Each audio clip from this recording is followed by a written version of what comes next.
Hello বন্ধুরা, প্রিয়া ইপসা কিচেনে তোমাদের সবাইকে স্বাগত। আজকে তোমাদের সাথে শেয়ার করলাম মূলো আর পেঁয়াজকলি দিয়ে ছোট ছোট ট্যাংরা মাছের ঝাল। একবার আমার মতন করে এরকম ছোট ট্যাংরা মাছ দিয়ে মূলো আর পেঁয়াজকলি দিয়ে বানিয়ে দেখো, গরম ভাতের সাথে দুর্দান্ত খেতে লাগে। রেসিপিটা ভালো লাগলে প্লিজ আমার চ্যানেলটিকে লাইক ও সাবস্ক্রাইব করে দিও।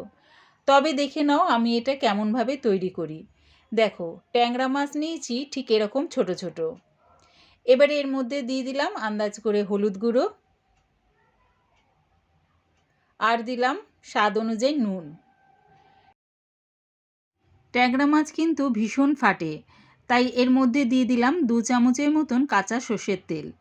নুন হলুদের সাথে যদি একটু সর্ষের তেল দিয়ে ট্যাংরা মাছটাকে মাখিয়ে ভাজা হয়, দেখবে খুব একটা বেশি ফাটে না।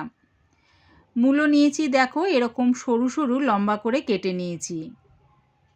ওই একই মাপ করে পেঁয়াজকলি কেটে নিয়েছি, আর আলুগুলো দেখো এরকম ঠিক সরু সরু করে কেটে নিয়েছি। গ্যাসটাকে হাই ফ্লেমে রেখে একটা কড়া বসিয়ে দিয়েছি। তার মধ্যে দিয়ে দিলাম বেশ খানিকটা সর্ষের তেল। তেলটা প্রথমে ভালো করে গরম করে নিলাম, আর দেখো খুন্তি দিয়ে চারিদিকটা এরকম কড়ার সাইডে লাগিয়ে নিলাম। তাহলে দেখবে মাছটা যখন ভাজতে যাব তখন কিন্তু কড়ার মধ্যে লেগে যাবে না। এবারে মাছগুলো দিয়ে একদিকটা ভাজা হয়ে গেছে, আরেক দিকটা ভাজার জন্য উল্টে দিলাম। মাছগুলো কিন্তু খুব একটা লাল করে ভাজবো না, যেহেতু একদম ছোট ছোট মাছ, তাই একটু হালকা লাল করে ভেজে নামিয়ে নিচ্ছি।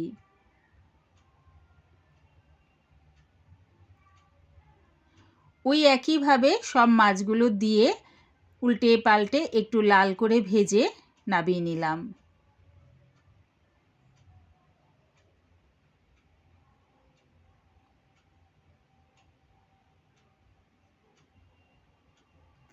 সব মাছগুলো ভাজা হয়ে গেছে।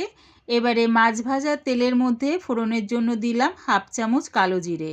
যখন দেখবে ফোড়নের থেকে সুন্দর একটা গন্ধ বেরোচ্ছে, তখন দিয়ে দিলাম একটা বড় সাইজের পেঁয়াজ কুচি।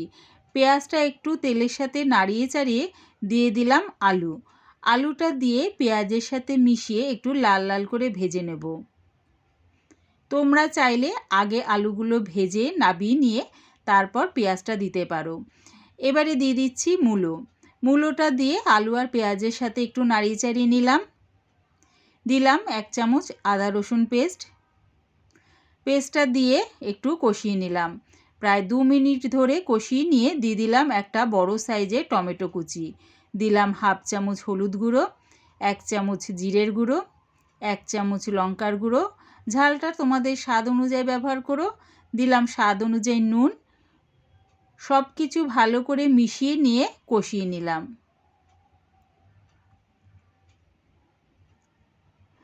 সামান্য একটু জল দিয়ে আরও একটু কষিয়ে নেব। দেখো মশলাটা খুব সুন্দর করে কষানো হয়ে গেছে আর তেলটাও ছেড়ে দিয়েছে। এবারে দিয়ে দিলাম পেঁয়াজকলিটা দিয়ে সব কিছুর সাথে মিশিয়ে আরও 1 মিনিটের মতন কষিয়ে নিলাম।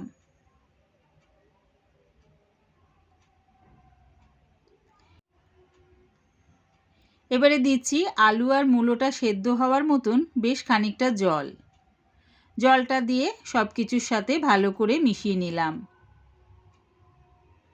দিলাম 3টে কাঁচা লঙ্কা, চাপা দিয়ে এটা হতে দিলাম। কিছুক্ষণ পর চাপাটা খুলে দেখে নিচ্ছি। দেখো আলুটা কিন্তু খুব সুন্দরভাবে সেদ্ধ হয়ে গেছে। দেখো, আর দেখো মূলোটাও কিন্তু বেশ ভালোভাবে সেদ্ধ হয়ে গেছে। দেখো আলু আর মূলোটা ভালো মতন সেদ্ধ হয়ে যাবার পর দিয়ে দিলাম ভাজা ট্যাংরা মাছগুলো, আর দিলাম 1 মুঠো ধনেপাতা কুচি। সব কিছু ভালো করে ঝোলের সাথে মিশিয়ে নিয়ে আরও 1 মিনিটের মতন ফুটিয়ে নেব। তাহলে দেখবে ঝোলের স্বাদ আর গন্ধ খুব সুন্দরভাবে মাছের মধ্যে ঢুকে যাচ্ছে। রেডি হয়ে গেছে আমার মূলো আর পেঁয়াজকলি দিয়ে ছোট ছোট ট্যাংরা মাছের ঝাল। আমার এই ট্যাংরা মাছের ঝাল রেসিপিটা পুরো দেখার জন্যে প্রিয়া ইপসা কিচেনের থেকে তোমাদের সবাইকে অনেক ভালোবাসা রইল। রেসিপিটা ভালো লাগলে প্লিজ আমার চ্যানেলটিকে সাবস্ক্রাইব করে দিও।